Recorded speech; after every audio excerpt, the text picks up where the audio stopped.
Is anybody there? Hi, yes. I think we were just all now unmuted, so we can get rolling. I think Andrea just sent an email with, it's just a PDF with a bunch of kind of overall thoughts, and I'll go through these. You guys can answer questions or ask questions. Um, yeah, I don't think that's going to work, but so unfortunately, all I'm getting is Andrea's Gmail. Yeah, I think she just emailed it to you. I don't have the app right now, so I'm unable to share my screen at the moment. So she just emailed you a PDF with some point form notes that I'll start to go through with everybody. Everybody can hear me? Yes. Yes. Okay, perfect. But I'm not getting anything on the screen except her Gmail.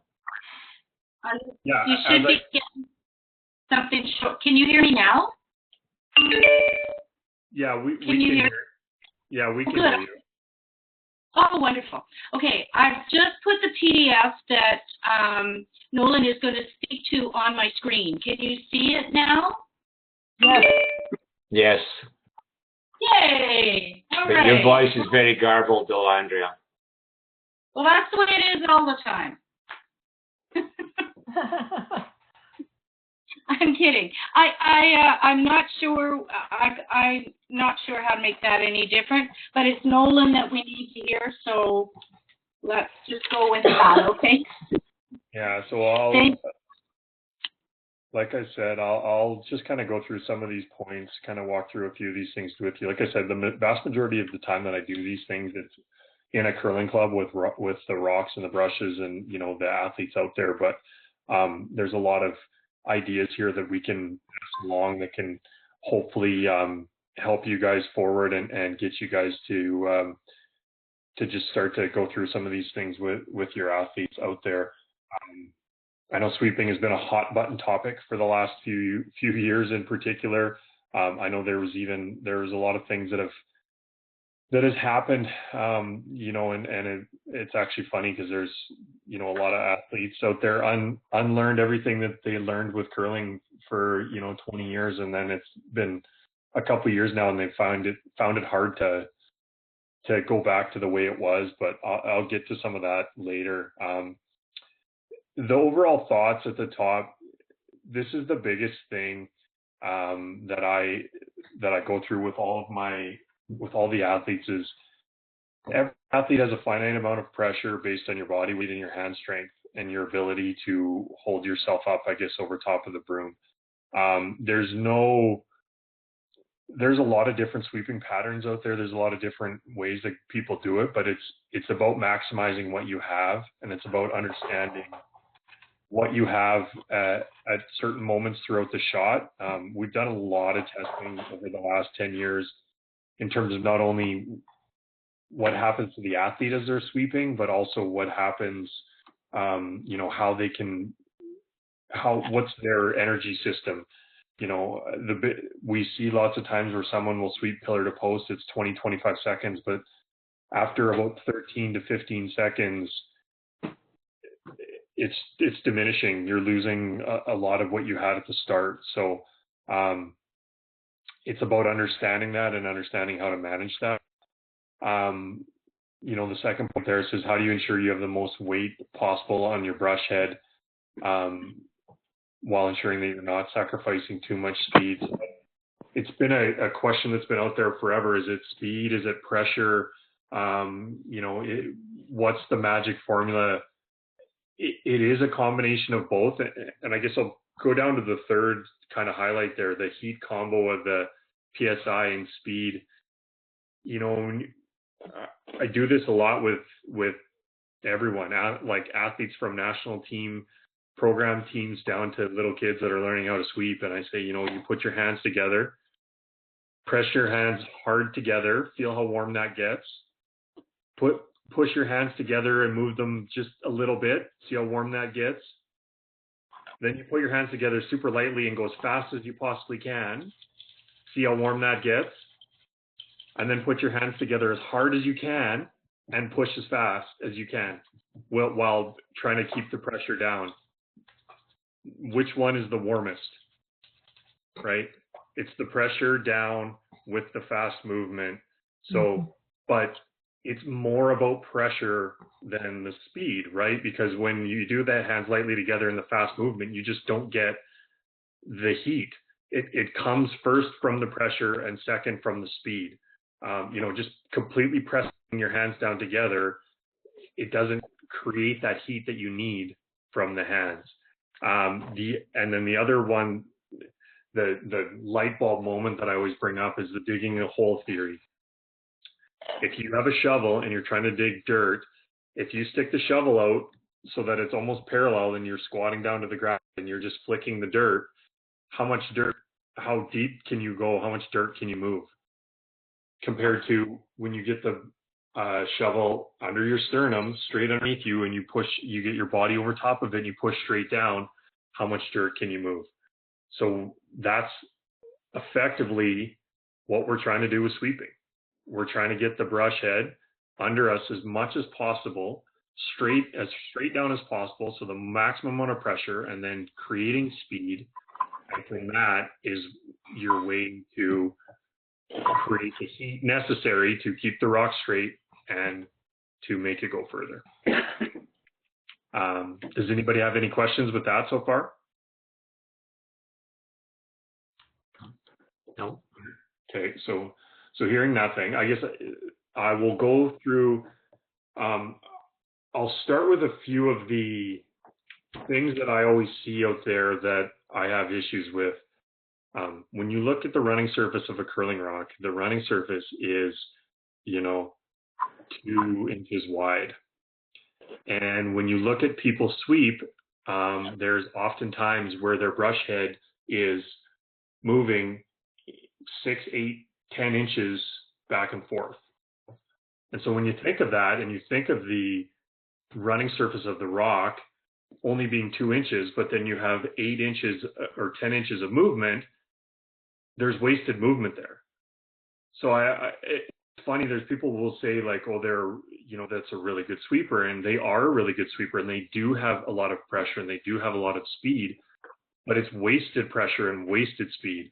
That's the biggest thing, and that's why you're seeing all these athletes now get in behind the rock a little more and have more of it's not a straight up and down. There is a little bit of an angle, but that, in behind more and more of it back and forth is because that way the brush head is in front of the running surface of the rock at all times. And that's the biggest thing that athletes don't realize. So I think when you have athletes out and you're, we do some video now for throwing. We use video for looking at tactical after the fact. We're seeing a lot more teams use video during practice to assess their sweeping and to make sure that their brushing is in the path of the rock and it's underneath them at all times. So that's the other thing that's the biggest thing that we see. The other question I get all the time, and a little bit of it is it's because of Ben and Mark. Everyone says, should I sweep with a slider or sweep with a gripper? And the thing that, younger kids, I always say use 2 grippers because you want to be able to have some comfort out there that you have your feet underneath you. But when you start looking at biomechanics and what I was talking about with the brush head underneath you is what we see too often is that people with sliders keep that slider foot underneath their hip at all times. And what that does is it puts all your pressure on your leg. And as I've said earlier, every athlete has a finite amount of pressure. And so if you have too much of it displaced in your leg, then it's therefore not on your broom. And, when you see a guy like Ben sweep with a slider, he's still kicking his feet out. He's still moving his feet so that at any one moment, only one foot is underneath him. That one foot will be underneath you to try to just create some balance, but the other foot will be moving back and forth, and his slider foot is underneath him, but it also moves out. And that's why he's still able to create that pressure even with the slider compared to 2 grippers. So I think for most athletes, the ones that are with sliders, you have to get video out and show them and show them the difference of what their slider leg underneath them compared to being able to get their foot out from underneath them. It's a tough change, but we have some of our, there's two women on Casey Scheider's team made that change this year. So, I mean, there's some of our better teams out there that are still making this change at this point in their careers because they're realizing that they're not getting the pressure down because they're putting too much weight on that leg. So what I guess that's the big thing that I've went through so far is just, you know, ensuring that brush head is staying in front of that running surface of the rock, trying to get the brush head as far underneath them as possible, underneath your torso, and ensuring that your feet are moving in a pattern so that you have one foot that is not underneath you at almost all times so that you can create that pressure down. Any questions now? No. I have a question. Yep. My name is Danny. So Yep. If you're saying that you're getting behind the rock to be right over the running surface, can you achieve the same results with the so-called old school 45-degree angle? You can achieve close to the same results, but you just have to be, it's the margin for error thing. When you're at a 45, you can be, but if your brush head is off at all, or if it does go a little too far, then you do lose that. Whereas when you're in behind it a little more, when you're more at a, I don't know, sometimes you call it a 10-degree angle or whatever. I don't know what's the right angle to call it, what's 90, what's 40, whatever. But when you're more in behind it and you have a little bit of an angle compared to where you're trying to go here, you're keeping that brush in that path. The 45 is good and is close, but we're seeing even more now of that get in behind to try to ensure, like I said, you're in front of that running surface. So from a heat and pressure perspective, as opposed to micro scratching the ice. Yes. So that's the other. That's another point that we're getting down to here. So I've been involved in quite a bit of the science behind this over the last few years. I've been at all the WCF testing. I've seen the high definition photos and all of those things. Everything that we did a couple of years ago with the changing of the fabric and the removing of, you know, certain foam densities and you know, different inserts into the brush head, it has changed in that the micro scratching is like almost negligible. I would never say it's completely gone, but it's almost negligible. And to be honest with you, almost all brush heads out there on the market are very similar. So what was happening 2 years ago was it was cutting the pebble. It wasn't a micro scratch. It was cutting the pebble. And that's why you could often sweep a rock and then the next rock would follow that because you've cut the pebble and then that piece of pebble is gone. Everything that is out there now, it is more about the heat and the pressure and the polishing of the pebble compared to the scratching and the cutting.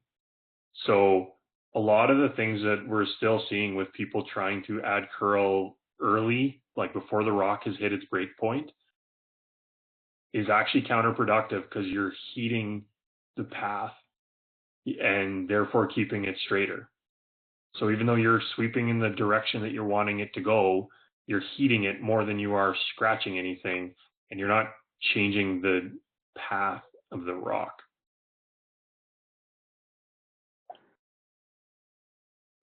So everything that we've seen so far since we've made the change a couple of years ago is that you can manage a break point. So the heat can change when the rock breaks, right? It doesn't change the path it's going to go. It doesn't, but it lengthens before it starts to really hit that so-called break point. And once a rock hits its break point, it is going to start to curl and it will not stop curling. You can add, like, I guess the heat is extending its life, so it's adding more curl to it, but you can't stop the rock from curling by sweeping against that rock path while sweeping. Does that make sense? Yes. Okay. You know, we've seen quite a few athletes out there that are still doing this, and it's understandable. And I think the biggest thing that we've said to all the athletes and all the teams is, you know, it's very much athlete and team dependent. It's how you sweep, it's when you sweep, all of those things in terms of managing the rock down the ice.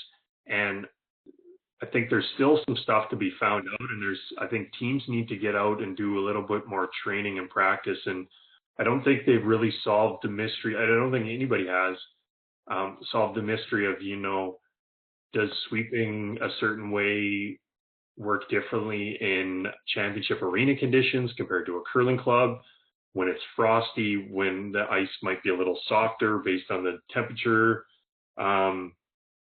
based on the water type. There's so many of those other variables, and a lot of that is more or less competitive IQ, understanding what you're doing, understanding your team, understanding the release.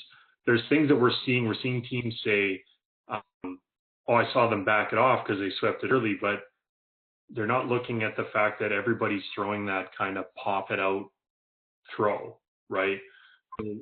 They're already starting the rock back off the line, and then someone's sweeping it, and it makes it look like they're backing the rock off, and they're not backing the rock off. They're just, the thrower has already thrown it on that path, and they're sweeping it onto that path.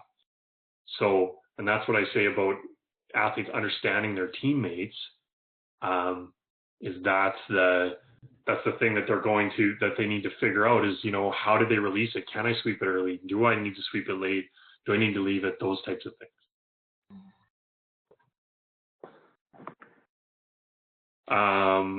Any more questions? Okay, I have another question, Nolan. Danny again.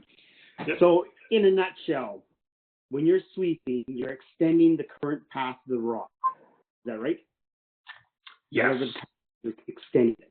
So, therefore, if you are holding line, trying to hold line, in your opinion, is it more effective to use sweepers? For most teams, yes. Anything above, you know, control or a normal weight hit, there is a break point or not a break point, that's the wrong word because it's kind of something else. It's another vernacular that's in the sport. There's a point of diminishing return where that outside sweeper, the two sweeper situation, the outside sweeper isn't doing nearly as much work as the inside sweeper is doing. But they are helping because they are still creating heat. They're almost heating up the pebble a little bit in advance of the other person going over top of it. So they're getting it further along the path of what you need. To a certain extent, some of the times when these teams are throwing bigger weight hits, the outside sweeper isn't sweeping because they're really not helping in any finite way over the 6 or 8 seconds that the rock's going down the ice. So they're kind of just conserving energy. There's not much point of trying to get in there because you're not really helping. When you have rocks that are, board weighted down, you're seeing a lot of the second sweeper being able to help. The thing that I've said to a lot of people as well is I've said, there's a lot of theories out there, but to a certain extent, what happened a couple of years ago, Gushu started beating everybody, so everyone started copying him. If you look at Gushu, you look at Hasselberg, you look at Holman, you look at Kui's team, the vast majority of those teams, when it's board weight and down, they're using two sweepers. You look at Nicodine's team last year, they're using two sweepers because that second sweeper is still helping. On draws as well, in particular, you'll see all teams sweep two people on draws, but hits, it's kind of, there's that, just overboard weight that it might change, but you are seeing athletes kind of, I've said to everybody, look at the teams that are doing really well, that are getting lots of results, and try to copy them as well, because a lot of them are still using the two sweepers, because, in their mind, it's more about heat. And that first person is warming up the path for the second person.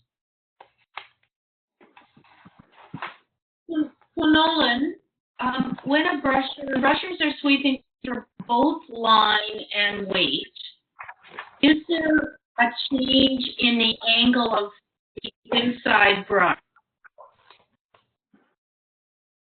No. So we did a whole bunch of testing with, there's a rock throwing machine in Morris, Manitoba that's actually really good. It can replicate throws nonstop. It comes out at the right angle. It provides a consistent release, rotation, and speed. So, if you get to know the rocks and the path, it actually provides a lot of information. It takes out a lot of the throwing variables. But what we saw, we did a bunch of sweeping with, one side versus the other. And the rock, I guess, here's the way I describe it. So you throw a guard, you'd sweep it the traditional against the curl to try to keep it straight, and it would go further. It would end up actually curling past where that guard was, but it would obviously go past it, and just draw in behind it. But it went obviously much further because you were sweeping.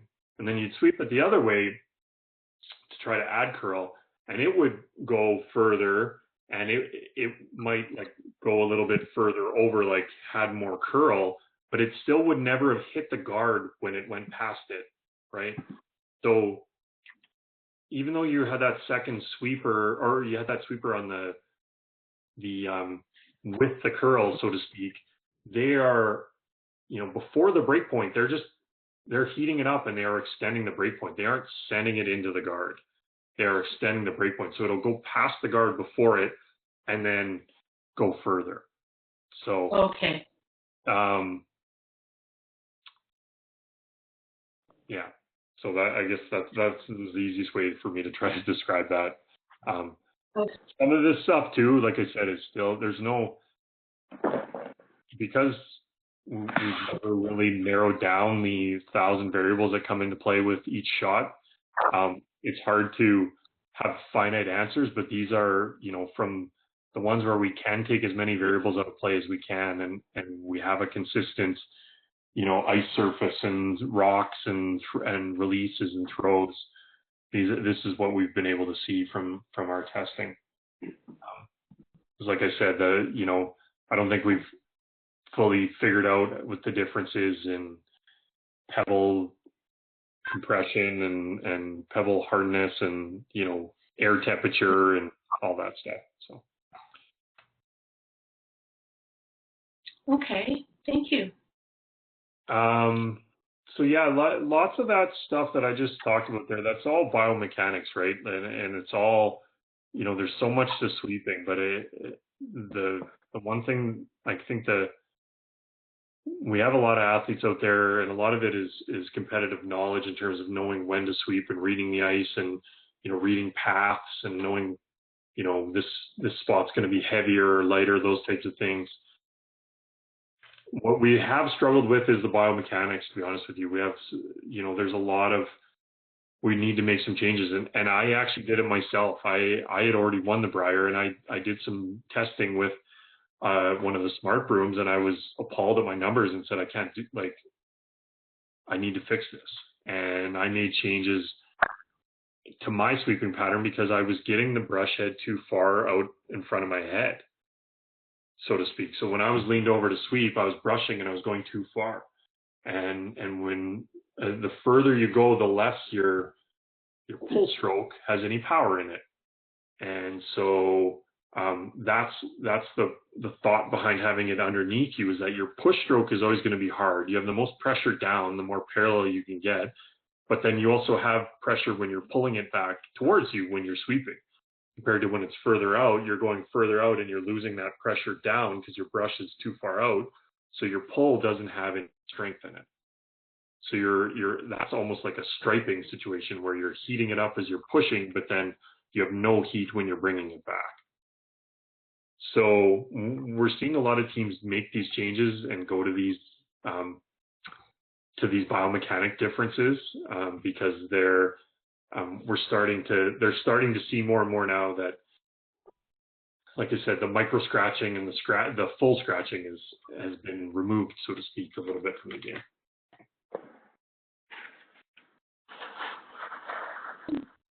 What do you think about the theory that so brushing on the high side will actually make the rock curl more? Is that something as it's slowing down? Have you experienced that or experimented with it? Brushing on the high side will make the rock slow down?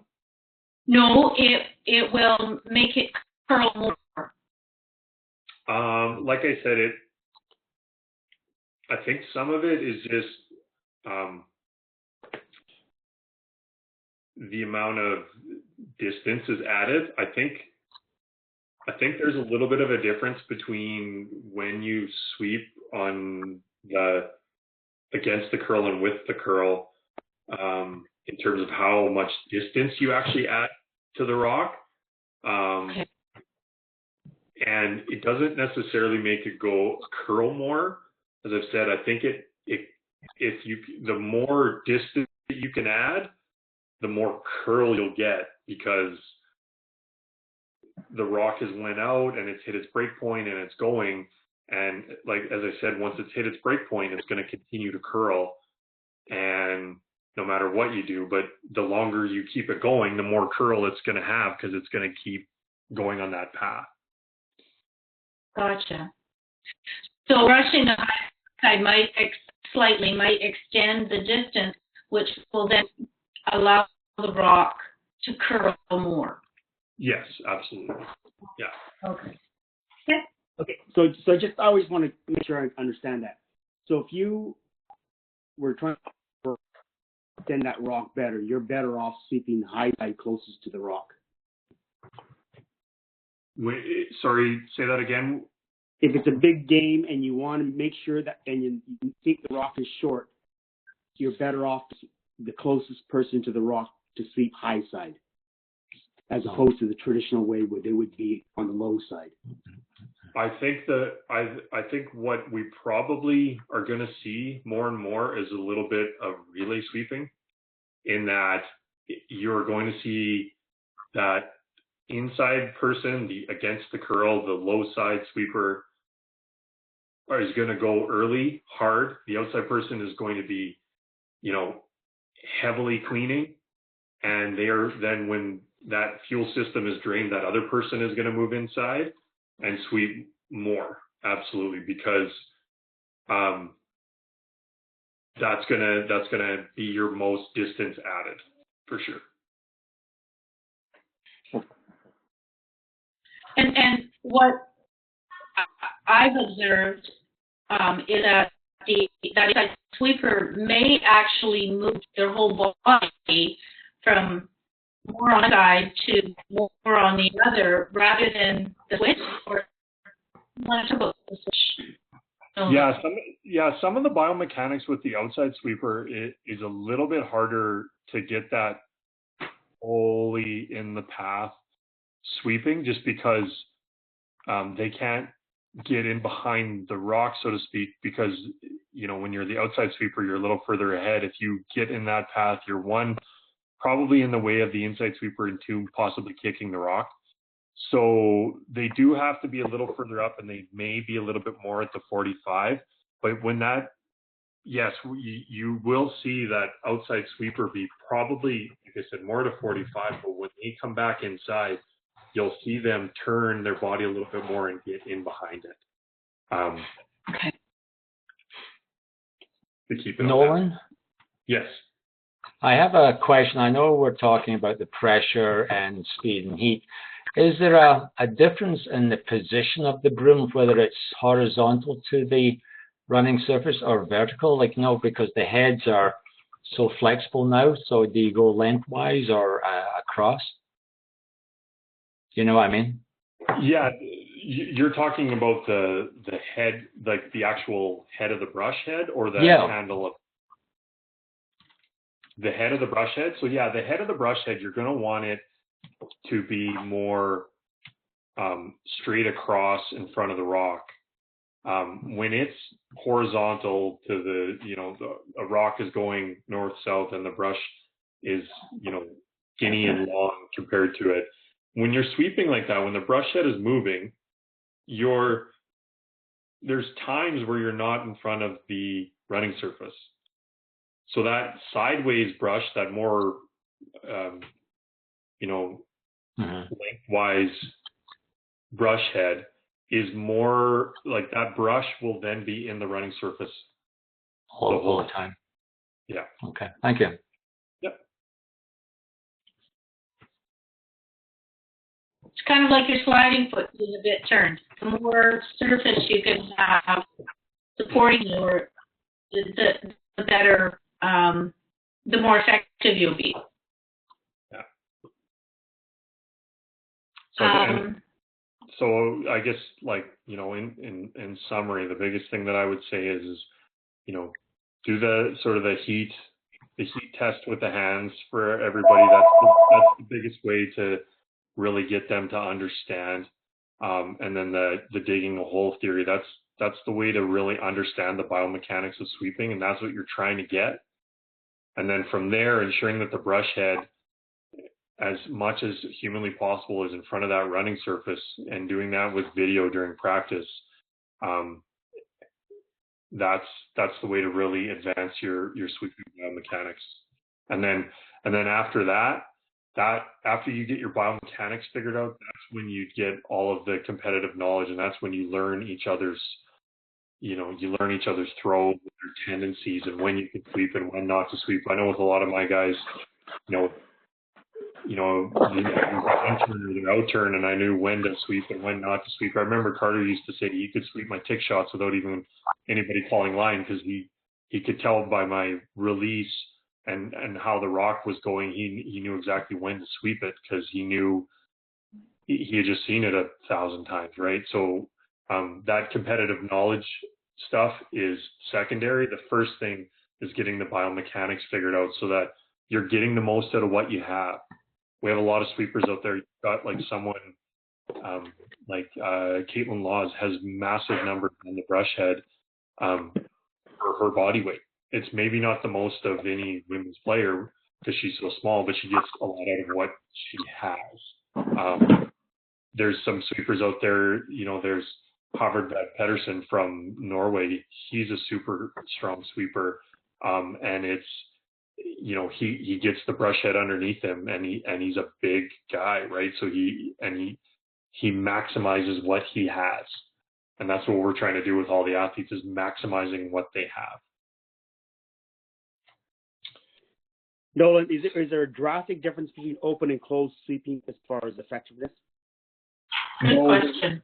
No, there's not. There's just different biomechanics. I always tell people who want to sweep or who are comfortable sweeping open, I always tell them to go look at, Brent Lang. When he was with Kui's team, he swept open on that side. There is a little bit of, it makes it a little easier with, as I talk about, with your feet, keeping your feet underneath, or keeping one foot underneath you, and that kind of that back and forth, kicking your feet out. It is easier to do with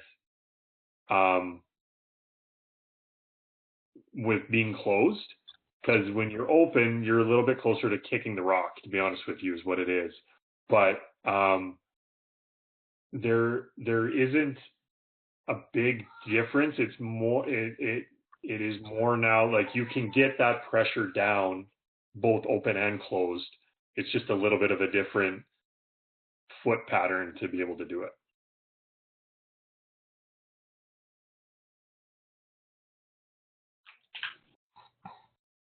Can you talk little bit. Yeah, well, at the bottom of the handout, how do you manage your fuel tanks between sweepers? Could you talk a little bit about that? So yeah, that's definitely a little bit of a more advanced thing, but it is based more around the fact that, as I said, you only have 12 to 15 seconds of max effort, and then it kind of really falls off a cliff in terms of what you're able to do. So as I've said, though, you know, this is where teams need to do some work. You know, can you relay sweep a little bit? Can the outside person conserve energy while the inside person's going hard? Sometimes you have to both go because it's that drastic.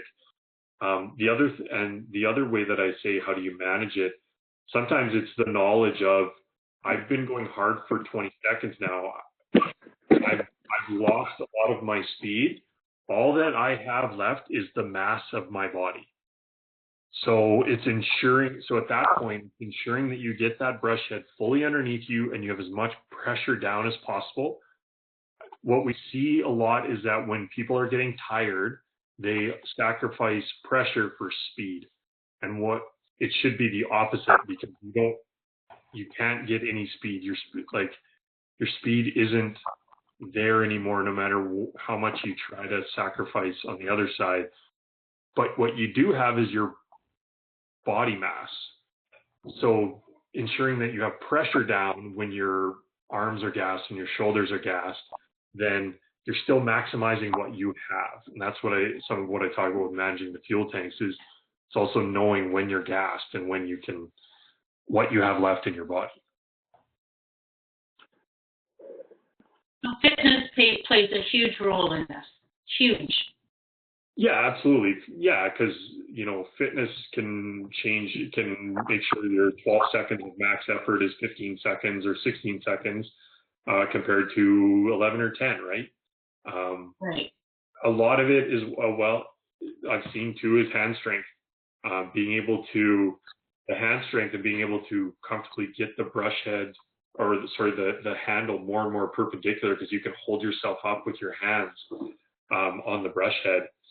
That's one of the things that we've seen the most that has been able to add pressure for people.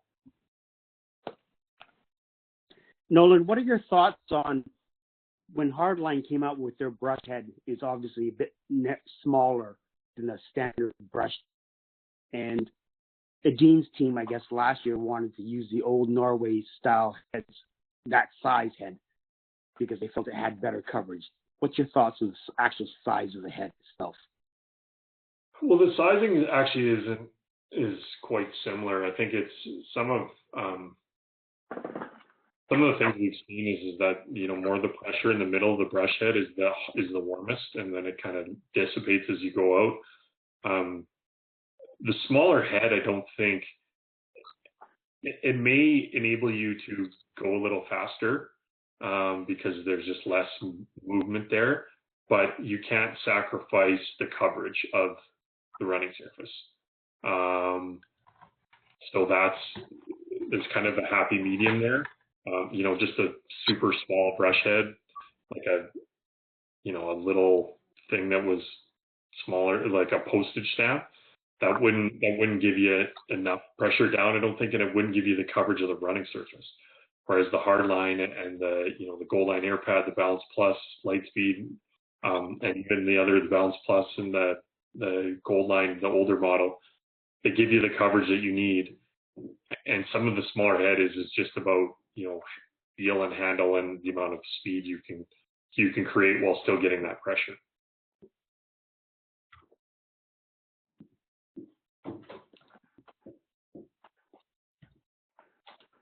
You talked a little bit about brushers' responsibility with regards to path. Can you say a little more, Nolan, about ice mapping, etc.? So yeah, that's team by team specific, right? A lot of people,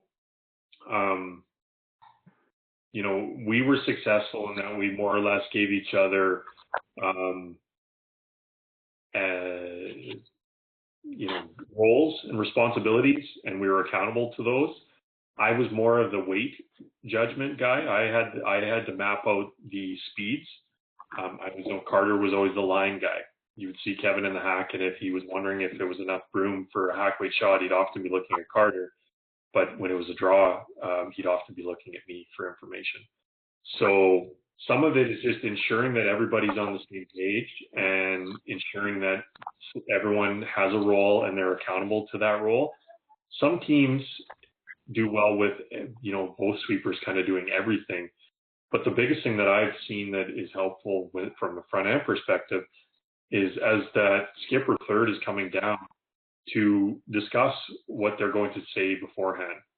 Because there's nothing worse than a skip saying, what do you think here? And one person says, I think it's 5 feet heavier. And one person says, no, I think it's 9 feet heavier. And then the skip's like, okay, so which one is it, right?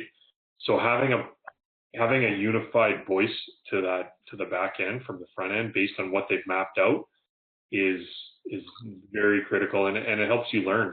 And everybody's on the same page. They throw the shot. If they were all wrong, then they were all wrong. And you learn and you change it for the next time.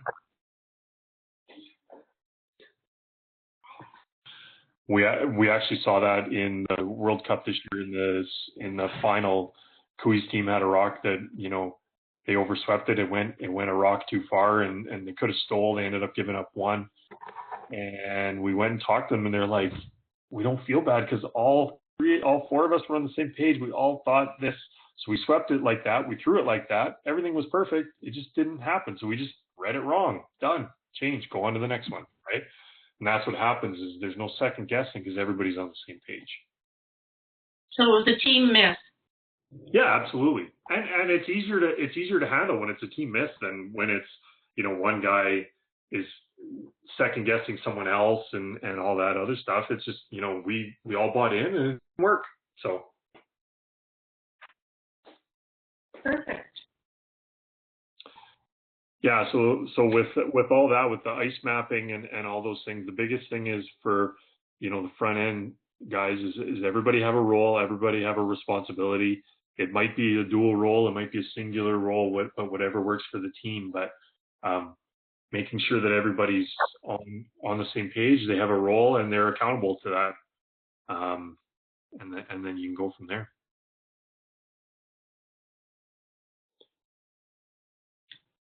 Okay, thank you. Are there any other questions for Nolan?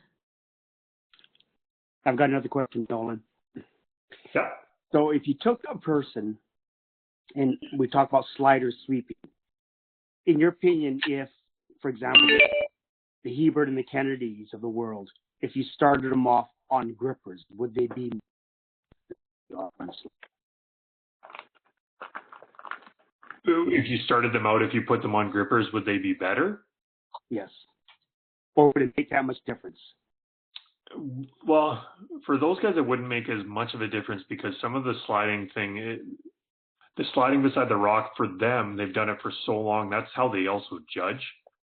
But early on, when you're teaching, younger athletes how to sweep, being able to have the comfort of two grippers and being able to have those feet underneath you is key to be able to get that pressure on the brush head compared to on your feet. The best sweepers in the world are the ones that if you didn't have that brush head, they would face plant on the ice. Lots of times when there's kids with sliders, I could take the broom out of their hand and they're not going to fall down. Whereas when someone like even Ben and Mark, when they're sweeping, if you took the brush out of their hand, they're falling. And some of the Mark and Ben thing was a perfect scenario of Mark's left-handed and sweeps, so he has a slider on his right foot, and Ben's right-handed has a slider on his left foot. So it worked, right? It's not as replicable as everybody thinks it is. To me, I think, especially with younger athletes, it's starting them out with having their feet underneath you and having that comfort of having those feet underneath you is key to try to get in the proper biomechanical role. So there was Sorry, go ahead. I'm sorry. So you're saying it's more execution as opposed to the slider or the gripper? Yeah, it's more execution, but like I said, the issues that we see more with sliders is like I said, too much pressure on the foot, and that's because they're not as comfortable kicking that foot out. It's hard to take your slider foot and kick it out from underneath you, but Ben does it right. So it's okay. I saw one question on here about video of perfect biomechanics. There's a bunch of different ones. Obviously a guy like Ben, watching him sweep is a good biomechanical one. Like I said, Brent Lang, open sweeper, is really good biomechanically. Caitlin Laws on both sides. She goes on both sides. She's got great biomechanics. The thing you always see too is that straight front arm on both sides. That helps get that pressure. You're pressing down into the ice. You don't have a bent arm. Sarah McManus from Sweden, he's got really good biomechanics.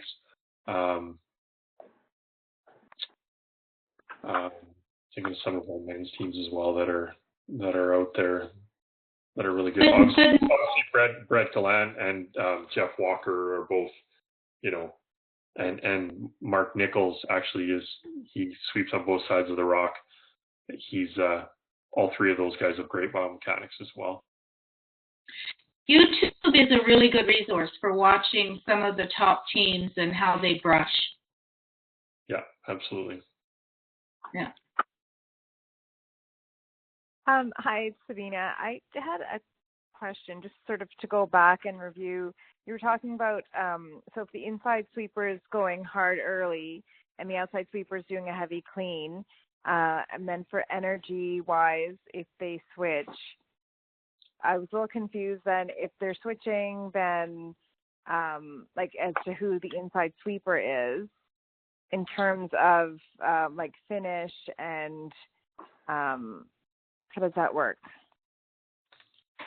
So I guess what I was I guess more or less trying to say was that when the rock's initially thrown, that the inside sweeper is normally the person who's against the curl, so to speak, right? What we've traditionally seen for a long time now.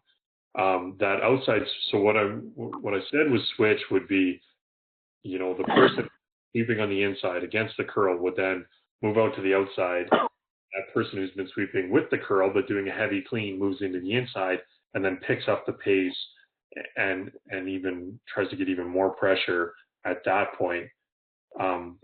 In that way, you've maximized the amount of probably get.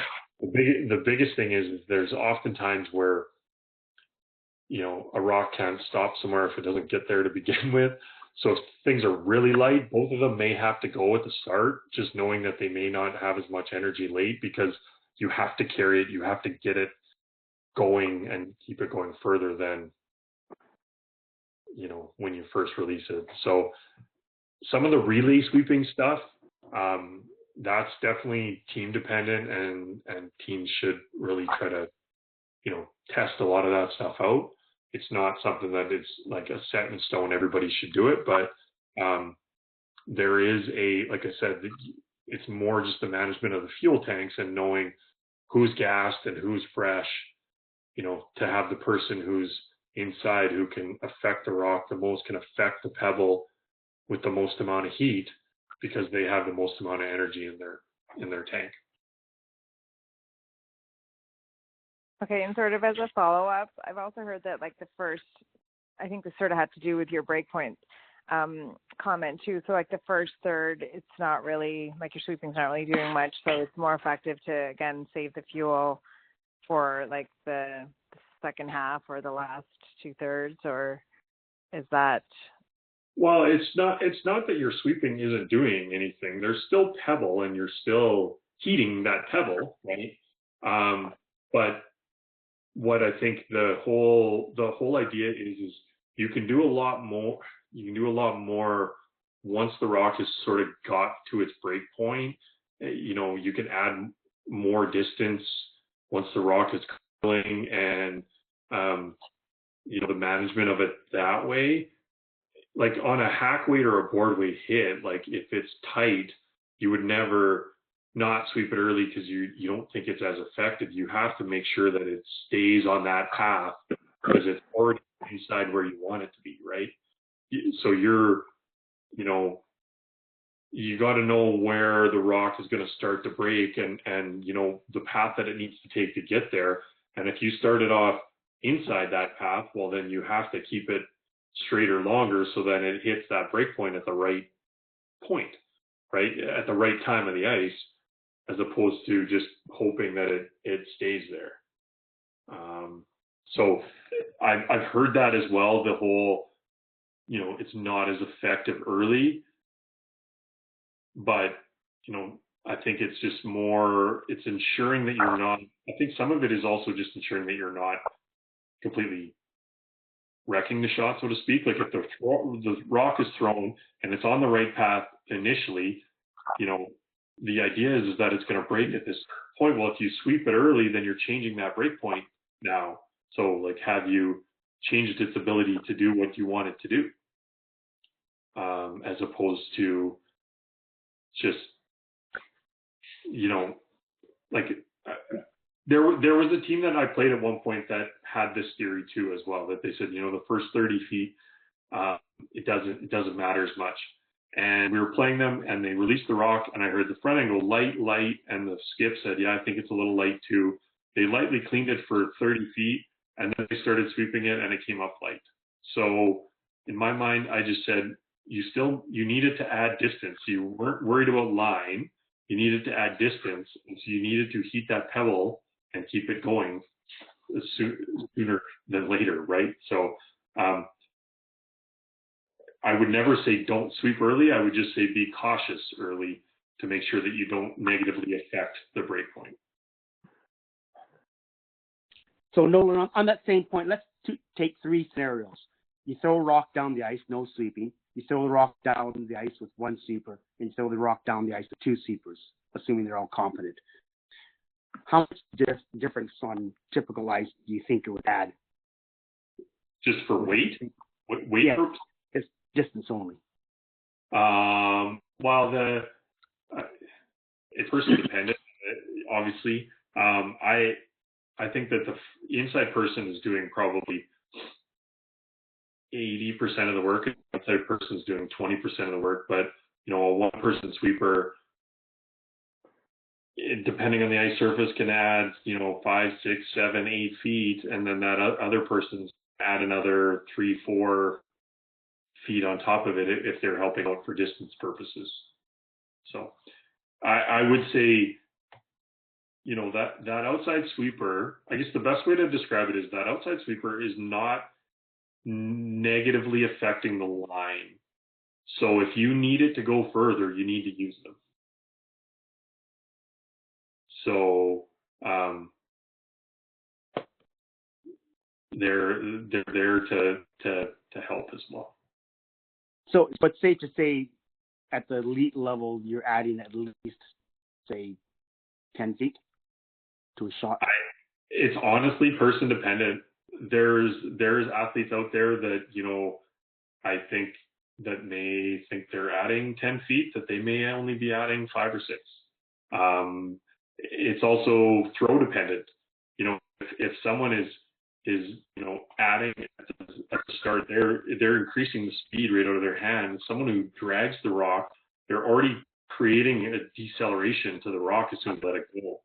So your sweeping is going to, your distance that you add is different based on how you throw it. I don't think that there's one magic number for how much distance you can add from one person or two person. All I know is that it's all person dependent, and the second person is helping you add more distance than if it was just one person. And have there been any studies with rock rotation as far as affecting sweeping? Like, for example, if a rock is rotating more, is sweeping less effective or more effective? It's not less or more effective. It does change the increase the amount of rotation does change what the rock does. You know, there is YouTube videos and Facebook videos out there of people throwing, you know, 100 rotations down the ice, and a rock goes, you know, comes out of the side 12 foot over onto the button, which is, but you know, how much rotation, and really a lot of it is how it's released. There might be a lot of rotation, but if it's kind of pushed back off the start or turned in off the start, that more affects it than, you know, rotation. Like, I don't think a 2.5 versus a 3.5 rotation is going to be significantly different, but a 4 rotation or a 5 rotation, the rock is going to go straighter on hits, and it is going to, you know, it'll go straighter on draws, but once it loses its weight, it'll actually curl more at the end. What about the distance, though? Will a rotating rock travel further, given throwing the same time? It depends. Like I said, you can throw 100 rotations, and the rock will go further because it's still moving. But I don't think I would go to any athlete and say, you know, let's make sure we throw 5 rotations here so we get extra distance. I think it's more about the touch and feel of being able to kick out and be consistent with your throw, so that the judges can judge it and sweep it properly and all those types of things, compared to just trying to play with your amount of rotation to try to change distance. Did you say the chat question, Nolan? So with the new brush heads, you can still add up to 10 feet of distance. Like I said, that's person dependent. There's no one answer. It's person dependent. It's building dependent. It's, you know, rocks dependent. If rocks are more aggressive than others, you know, I don't think anybody out there is probably adding more than 10 feet, but there's probably some people that are approaching it, and it's all, there's all those other variables that are out there. I don't think that you can narrow it right down to, okay, this one person can do this at all times, because, you know, there's too many other variables out there that play into that. But I would more just say, if you have to add distance, a second sweeper is going to help you add more distance than one sweeper. Okay.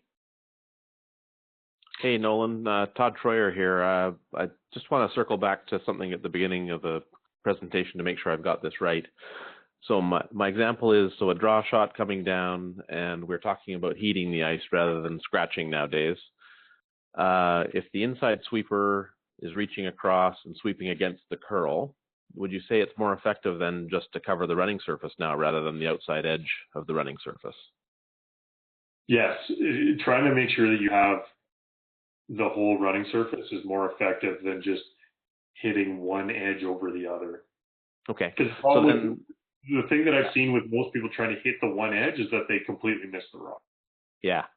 Now, would it follow then that you're talking about relay sweeping? So if instead the sweeper from outside the curl is closest to the rock, that also is still effective in stretching it down the ice before the break point, right? Yes. Okay, great. Thank you. Yeah, no problem. Well, we've just about reached our time. We can take a few more minutes because we started late. Are there any more questions or comments, Nolan? Nope. Like I said, the biggest thing I would encourage all of you coaches and stuff out there with teams is to just get the video out with your athletes. You know, explain some of the biomechanics to them, get the video out, and really start working on things to see what you can do, because there's, you know, like I said, there's a lot of sweeping there. Once the biomechanics figured out, a lot of sweeping is team and athlete and competitive IQ specific. Here's another question for you, Nolan. I'm sure you've seen people with sliders sweeping on the opposite side of the rock, which is the natural position. I know, and to me it doesn't make sense either, but are there any tips on this? You have athletes that insist on sweeping that way? I would probably try to get them to put a slot gripper on. The big thing with it is just ensuring that you're getting, the thing that I always say to people with sliders is making sure you get your feet clearing your hip lines. So if you have one foot completely underneath you as you're sliding down the ice, that means you have weight on that foot, weight on that leg, therefore not weight on the broom. So it may feel better to slide on the ice like that, but it's not there's a lot that has to be added into it to make sure your biomechanics are right. I saw one last question here. Who has the best broom head combination? I don't want to make any comments because there's still some sore feelings out there with a lot of the things that happened a couple of years ago. I would say it is athlete dependent. There is a lot of talk and thought of what is the best and what isn't the best, but the science seems to back up that a lot of it is athlete dependent, more so than it is brush head construction. So, and I'll be honest with you, a lot of the teams that have went to certain brush manufacturers, it's not always just about, well, this brush is better, I'm going to win because of this. I think some of it is, there's a lot that comes into play with that. So then, normally after the webinar, I share the recording of the call. Okay, hang on, I'll let you answer, Heather. Some of the points to look for watching ideal biomechanical position, head, arms. Okay, so the biggest thing to look for is, one, ensuring the brush head is underneath it, when you're looking at the person straight, trying to ensure that that brush handle is as perpendicular as possible, because the more perpendicular it gets, the more it's underneath your torso, therefore you have more pressure down. The second thing you want to look for is to ensure that the brush head is covering the running surface of the rock throughout the whole sweeping pattern. And you want to make sure that that front arm is locked in and straight down, no matter whether you're open or closed. And then the last thing is ensuring as you're going down the ice that your feet are moving in a way that your foot is clearing your hip line, at least one of your feet at all times, so that, because when it moves out there, then that means you have no pressure on it, less pressure on your other foot therefore your pressure on your brush head. So it's ensuring that the brush head is as perpendicular as possible. The brush head is in front of the rock. The front arm is straight, and the feet are moving in a way that your feet are clearing your hip lines. Perfect. So Nolan, I'll send this recording out to everybody with the attachment to make sure everybody has it. Are you open to having coaches contact you via email if they have any questions? Yeah, they can fire off emails.